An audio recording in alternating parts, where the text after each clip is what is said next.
This is Drew Rob. Hey, this is Zach Peak. It's Anthony Servideo. You're listening to the Talking Birdie podcast. Fly ball left field. Nate McClough is there. And the magical season of the Baltimore Orioles continues. Ball and 2 strikes on Goins. Ground ball to first. There's Pierce. And the Orioles are champions of the AL East.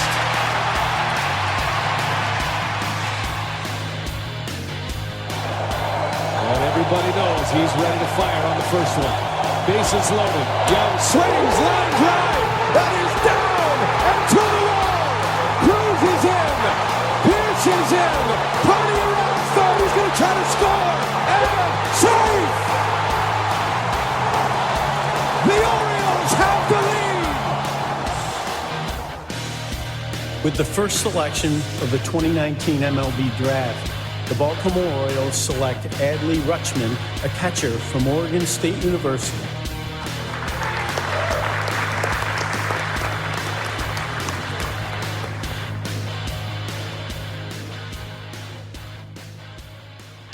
What's going on, everybody? Welcome back to, what episode is this, Josh? Is this 25? This will be 25, quarter to 100. All right, episode 25 of the Talking Birdie podcast. It's Ryan, it's Josh, it's Brad, as usual. How's it going, guys? Doing good, Ryan. Yeah. We talk every 2 days now at this point. Yeah, for real. Not There's a lot nothing of really new to catch up on information. anymore. No, the snow melted and that's cool. And I left the heat off while I visited my parents. So now the house is about 55 degrees. We're Fantastic. working on that. But I'm saving Fantastic. $20 in the gas bill. So, I mean, really, what are we talking about? Brad, how you doing, brother? I'm hanging in there, man. You know, same boat as all of us. We're just kind of bullshitting our way through the winter, and then hopefully MLB can get this lockout thing worked out soon. So this warm weather will be here soon, and baseball will be here soon.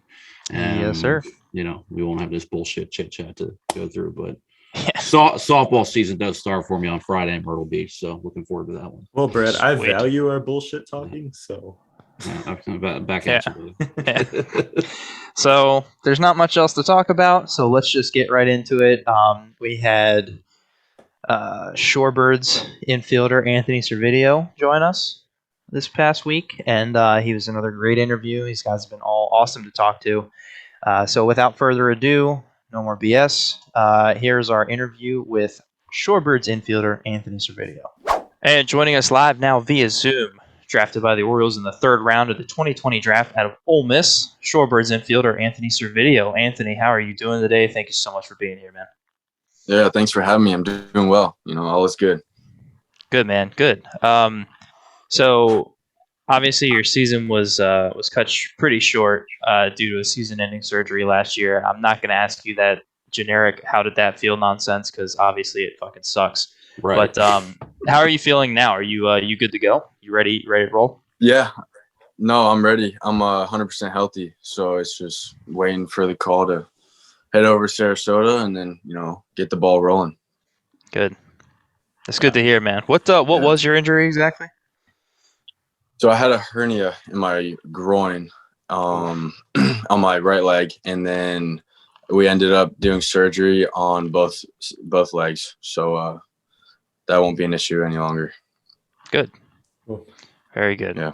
How long was the recovery process? Like a few months, obviously, if it knocked out most of your season. But Yeah, it was difficult. So it was in such a weird area that when you hurt like the groin area, it could be a core injury or it could also be a back injury. So at first we weren't sure what it was. So we rehabbed for about 4 to 5 weeks. And then I got sent down to Sarasota to get ready to play in those games down there. And then it was still bothering me. So got another MRI. Then they ended up finding the hernia, and it was 6 to 8 weeks from there. So it's like 6 weeks of full rehab, and then extra 2 weeks was getting back into game shape. okay. So I was game ready like the last week of the season, Okay. which was tough. Man. Yeah, that is really tough. Yeah. So you're chomping at the bit now, huh? Yeah, I mean, I'm itching to play. I've played 40-something games in the last like 2 years. So it's just like, I don't know. I'm ready to get going. Yeah, absolutely, man. You've played all kinds of positions in recent years. Like in college, you played some outfield, right? You were back at shortstop. I'm sure you played some second base. I know you did the Shorebirds this year. Organizations tend to enjoy having a utility man, but do you have a position you want to stick at for a majority of the time as opposed to bouncing around, or are you kind of cool being that utility guy? Well, I grew up playing shortstop, and I truly love playing shortstop. I have the most fun there. But I'll play wherever they need me. Second base is fun. It's just a different angle. And then outfield, I had a good time in the outfield. I don't know. It was a funny story how I even got put out there. It was during batting practice one day. I was just, messing around with some of our guys out there. And I don't know. The next weekend after that, my coach asked me if there was a fly ball hit, would I catch it? And I said yes. So that's how I got put in the outfield. Wonder how many guys say no to that question. Like, no, I would definitely drop it. I feel like So we've kind of so something we've kind of talked about in the past when people are talking about at the major league level and even the minor league level, paying a guy as a bad defensive player. My theory, and I feel like you guys kind of agree with me on this, is that even the quote unquote bad defensive players are still going to make most of the routine plays, right? I mean, how do you feel about that? No, I 100% agree. There's no really bad defensive players, especially at the big league level. They will make the routine plays. I think what separates them, like I guess average to above average, is making those plays in the hole or the sports center those plays where exactly the top 10 plays. Mm-hmm. But there's really no bad defensive players, in my opinion. So on that topic, hypothetically, do you think David Ortiz would have been a relatively decent first baseman defensively? For sure, 100%. Yeah, I think he could have played third base even. I'm give him thinking the opportunity. And I'm trying to think of other guys like throughout MLB history. I mean, I know you're a little bit younger than us, but Edgar Martinez was like a straight DH. And I feel like in my mind, he was probably at least far better than the average person and would make most plays for sure if given the opportunity out of the field. So that's kind of my stance where when people complain about like, who's a good defensive player versus who's a bad defensive player. That's why I'm like, even the bad guys are going to make most plays. So that's just kind of why I wanted to dig in a little bit on that. But and some of those bad guys are hitting 30 bombs. The other guys are not. So that's the reason why they're playing in the field is because they hit the 30 bombs and hit doubles and stuff. I'm saying as far as the Orioles are going, I'm saying that specifically with like Ryan Mountcastle in mind, the big league level, because he's pegged as a quote unquote bad defensive player. But he's a great offensive player who's going to make most plays. So that's kind of what we've talked about a lot on here. So, yeah, I just want to get your insight on that a little bit. But, Anthony, talk to me a little bit about your rehab, what exactly you had to go through, the recovery process. How did you go about recovering day to day? Just talk a little bit about that. It was a struggle. So let's see. For the first 2 weeks, I got the surgery in Philly. I could barely walk after surgery because they went in right below my belly button, and so my whole like core area was all swollen. And you never truly realize how much you use your core with just day-to-day things until you can't use it. Mm-hmm. So like getting up out of bed took me a solid 5 minutes for the first 2 weeks. But the rehab process was walking for about a week and a half, and then I got into jogging like in the pool, and then just as time went on, I did some core exercises obviously, and then we got into running, and then directional work.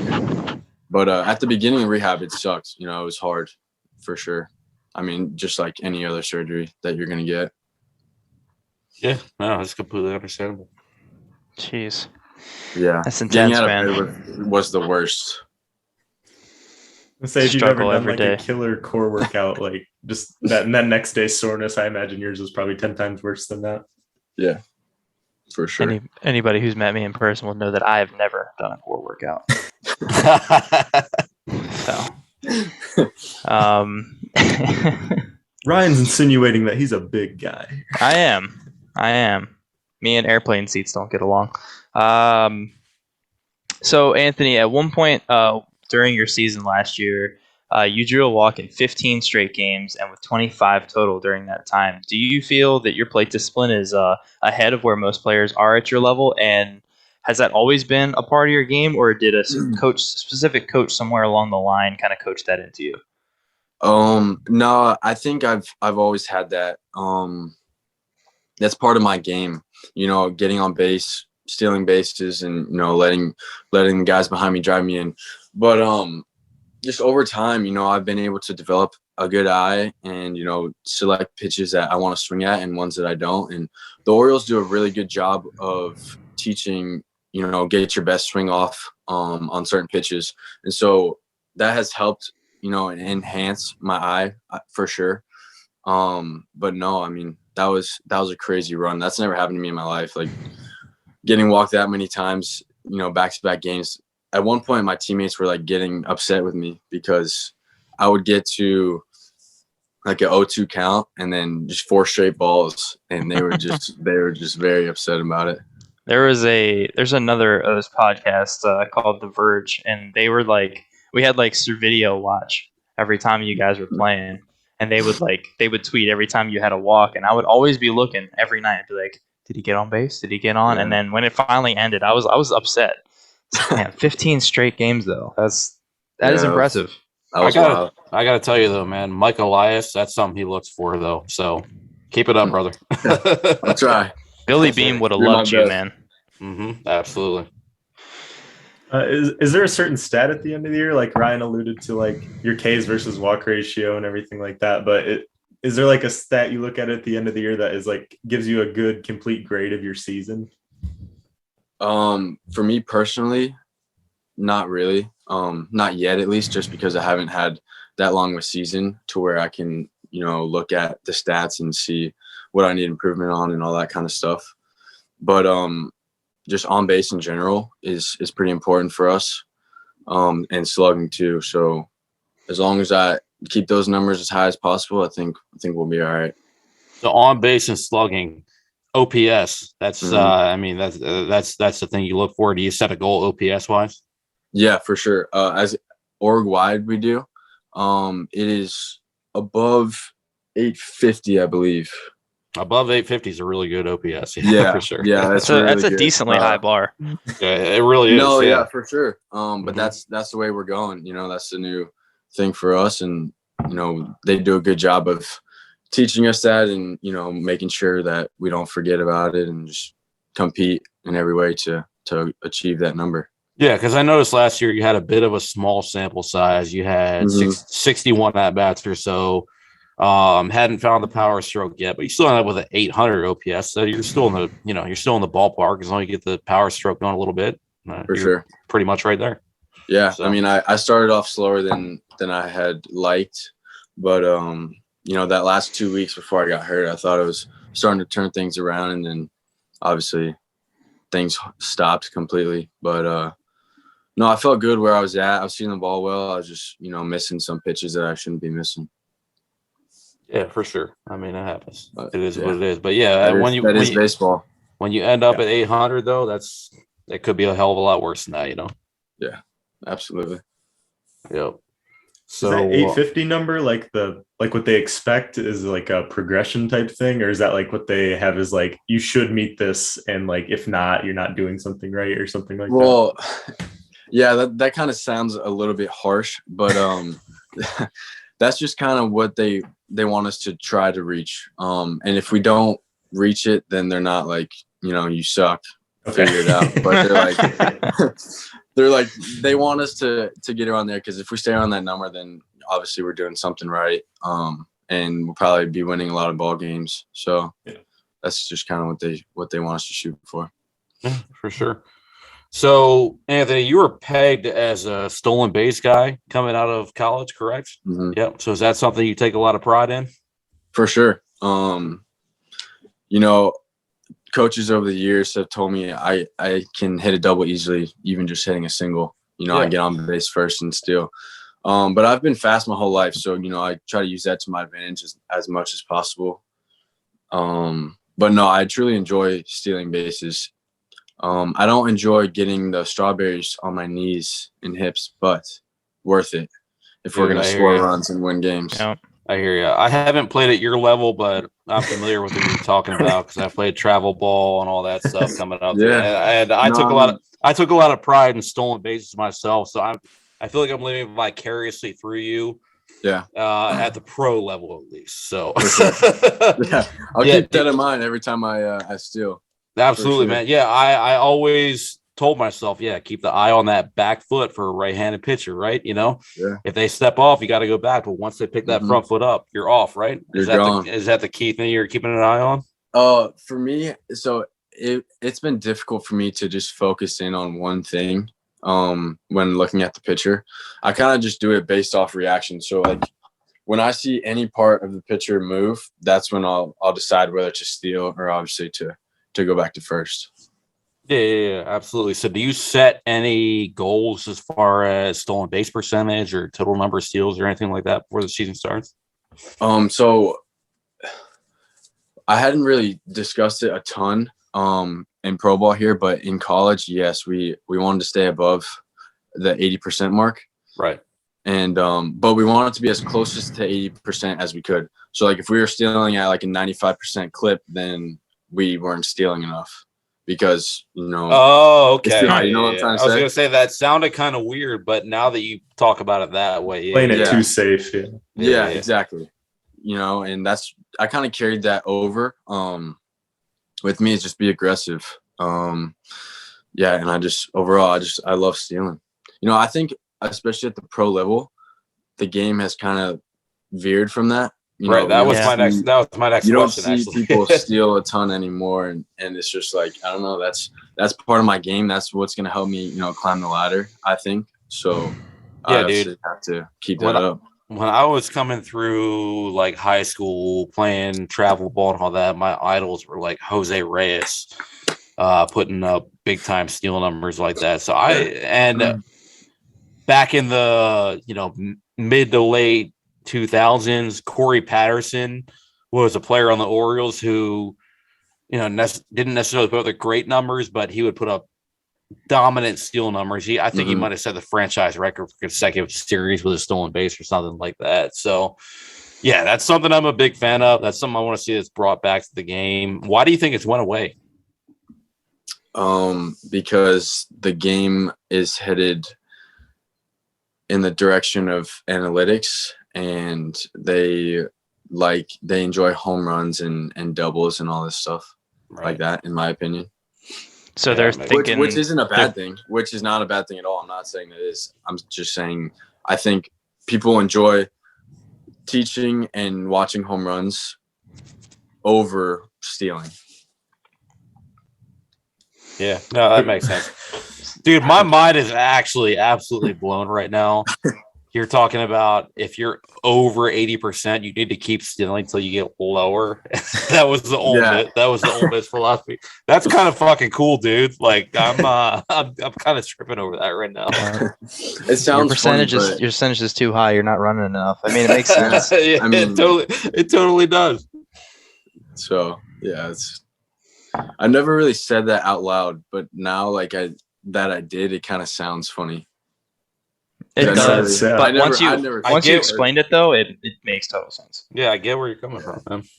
There was a week where the Orioles decided to be a base running team, for the first time all season. It was right when they got Jorge Mateo, who's one of the fastest guys in baseball. They were doing hit and runs every 3 at bats. They were double stealing. They had never done that all year, and it was some of the best baseball the Orioles played this year. It was at least fun to watch, and I wish that would come back to the game a little bit. Yeah, absolutely, dude. I'm a huge fan of the stolen base. That was when I was a kid and into my teens, coming up through high school. That was my favorite thing about baseball. I love the guys who could steal bases. So yeah, I'm a little bit sad that it's less a part of the game these days. But yeah, home runs are fun to watch, though. Oh yes, that is true. So Anthony, I'm a slow pitch softball player these days, and that's my biggest. Do you steal in your slow pitch games? No, you can't steal. Well, there's one sanction where you can, but that's a less commonly played sanction. So I prioritize OPS and home runs otherwise. So nice. Home runs that usually don't count. Yeah, well, it depends. It depends on the sanction you're playing in. Yeah, Ryan played softball with me one year, and there was a 1 home run limit per game per team. So really, yeah. So Anthony, I got to tell you, when you're finished with your baseball days, which hopefully is when you're 45 years old, having won 3 World Series championships, you'll probably enjoy. Nice. You'll probably enjoy slow pitch softball a little bit, especially playing tournament ball a little bit. But there are home run limits to it, so you'll understand what I'm talking about when we get to that point. And we'll follow up then. We'll follow up. In 23 years, I'll get back to you. Absolutely, brother. So we talked about it a little bit so far, but you played your college ball at Ole Miss and Ole Miss. Sorry, I said old. It's okay. I've heard a lot that the SEC is considered the toughest division in all of college baseball. So, what was the intensity level like, and which school would you say was you guys' biggest rival?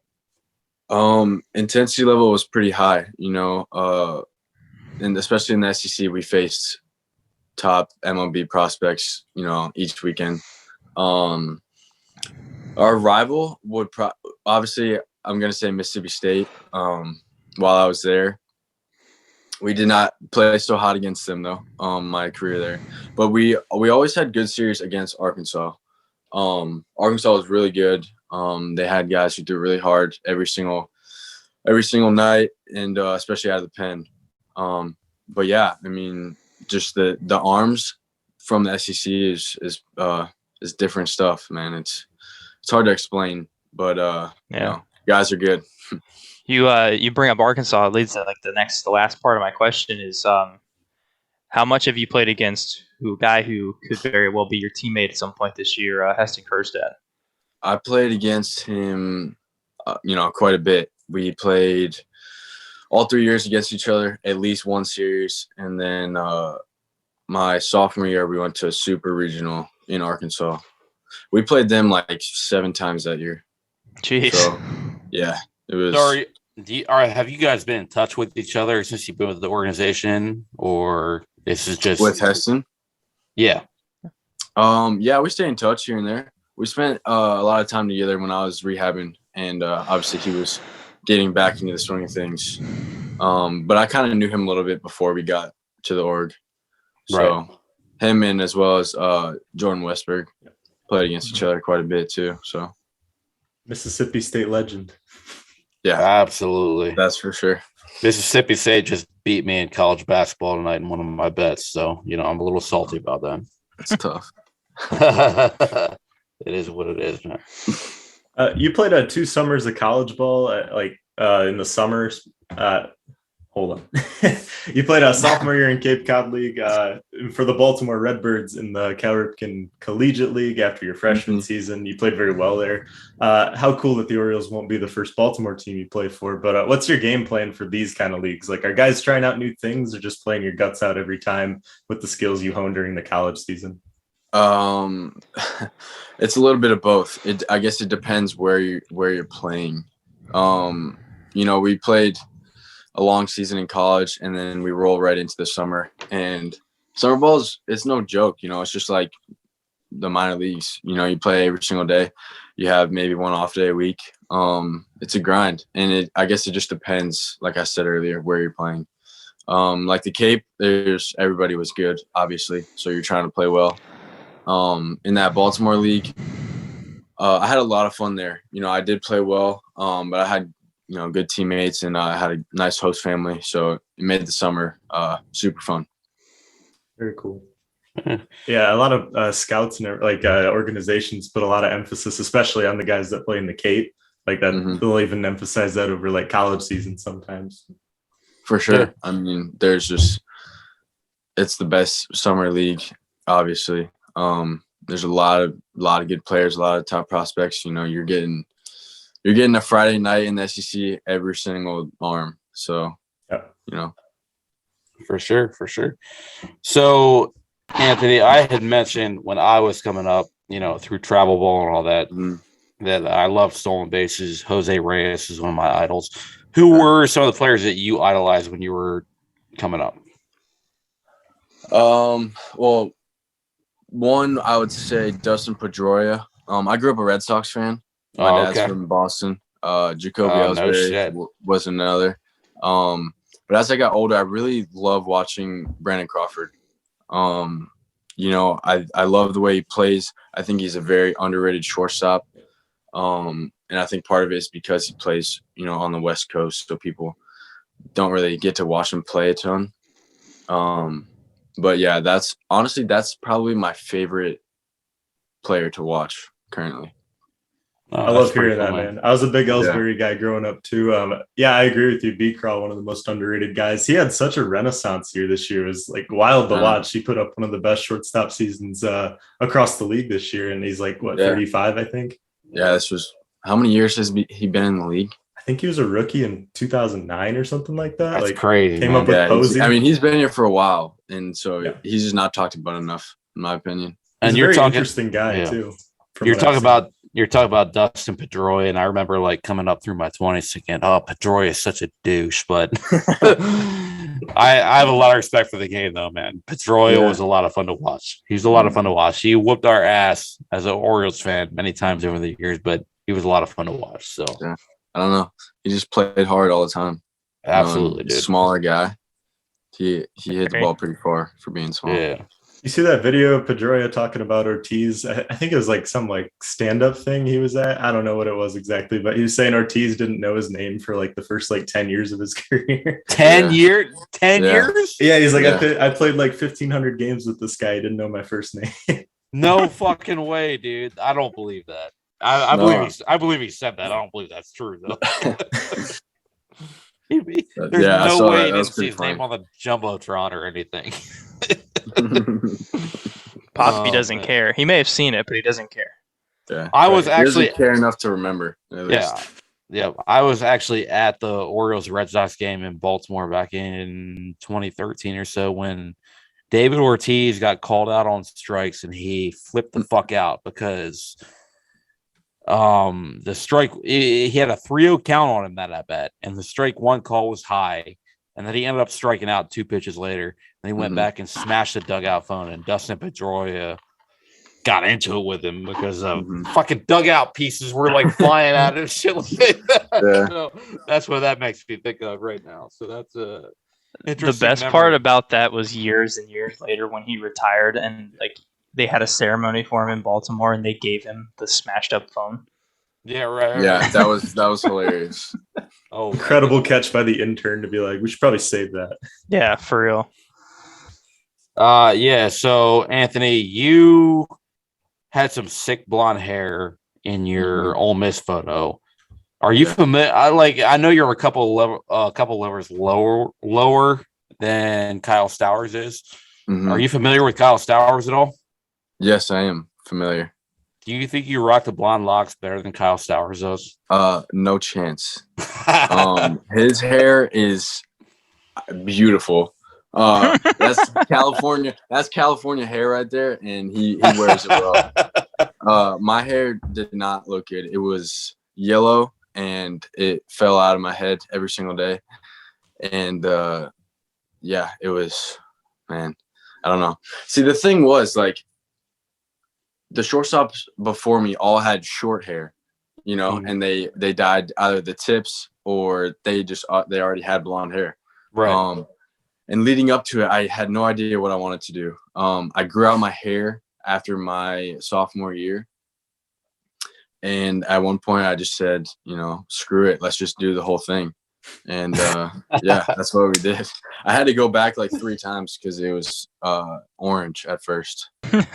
That's great, Yeah. man. That's great. Yeah, No, the but guys his with the hair- dark hair, it gets really orange. I did mine Yeah. blonde senior year for swimming. I spent like 3 years trying to just reject getting it dyed, and I was like, I'm a senior this year. Let's do it. Yeah. And fucking do it, man. got hit with the senior photos with the blonde hair, so that was Yeah. tough. But those will be out there forever. No, Yep. Stowie's hair is nice. Yeah, it is nice. Do you have any expectations of where you're going to start the season this year? Honestly, I have no idea. I haven't really put a ton of thought into it yet, just because, spring training and stuff hasn't started yet. But I have no idea. Wherever they want me to go, obviously, I'm gonna go and play hard. Delmarva, I would assume that I would go back to Delmarva just because I only played 20 games there. Right. But whatever they want to put me, I'm just gonna go and stay healthy, hopefully, and just play hard. I feel you, brother. Hopefully, we'll see you in Aberdeen soon, and then Bowie shortly after that. So, Yeah, that's the plan, I guess. mm-hmm. So you were drafted in a really, really strange year. Where the amount of rounds the draft was cut down pretty significantly to just 5, which left like hundreds of players that would have normally been drafted as UDFAs. How does it feel that the O's still used a pick on you, and how much did the new format affect where you were picked, if that makes sense? Like, if you had to guess, how much do you think it would have affected where you went in the draft? I was honored to be drafted by the Orioles. It was really funny because I hadn't talked to them at all leading up to the draft. And I don't know if you guys know this, but my grandfather played for the Orioles. So, like, when I got the call saying I did not. Had no idea. Yeah. Yeah, so he played.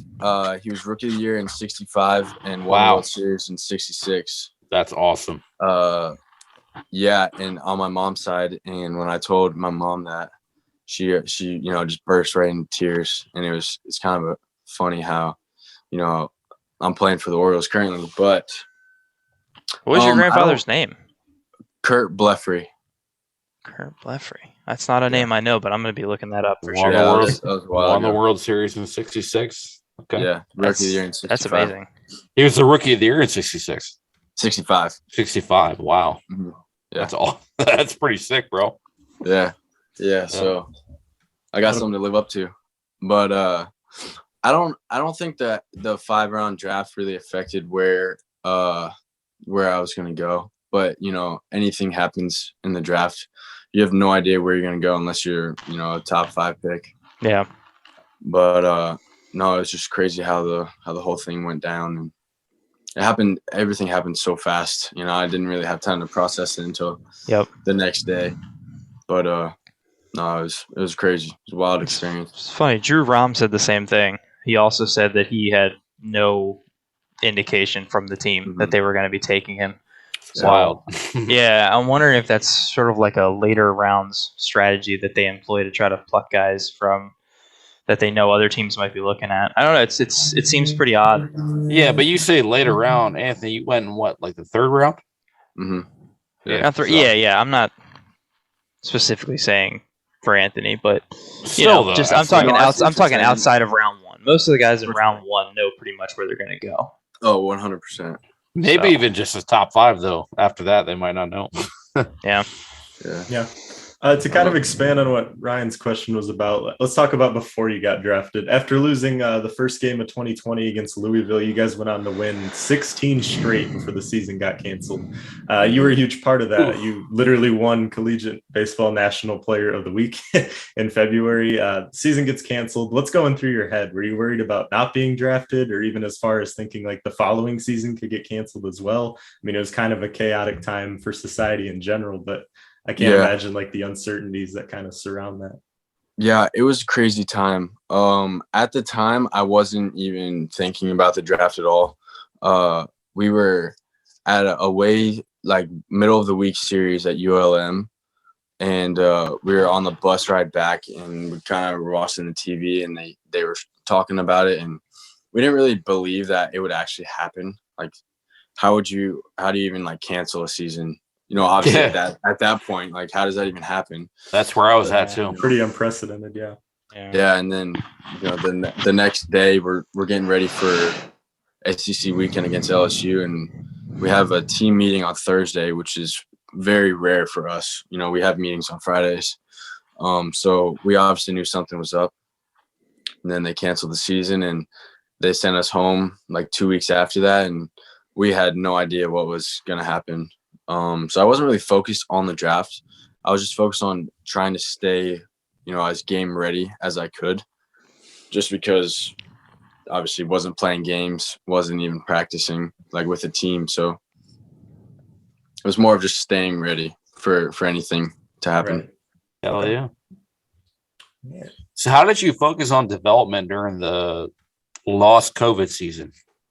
It was very difficult. I played a good amount of golf. And so baseball was obviously on my mind, but during the time we didn't know what was going on when the draft was. So we were trying not to focus, entirely on baseball. But, just you have to put in the work each and every day. So, you obviously go to the cages and hit and throw and run and try to stay, healthy. But it was tough. There's nothing for us to do. You couldn't go out and hang with your buddies. You couldn't, go practice at a field, really. At least in my town, you couldn't. Yeah. But for sure, I mean, it was difficult. Yeah, no doubt, dude, for sure. How many of those aspects kind of carried over to this offseason where we're kind of in a lockout? I don't know if the minor league guys are allowed to see like team associates or anything. Is that still like an issue?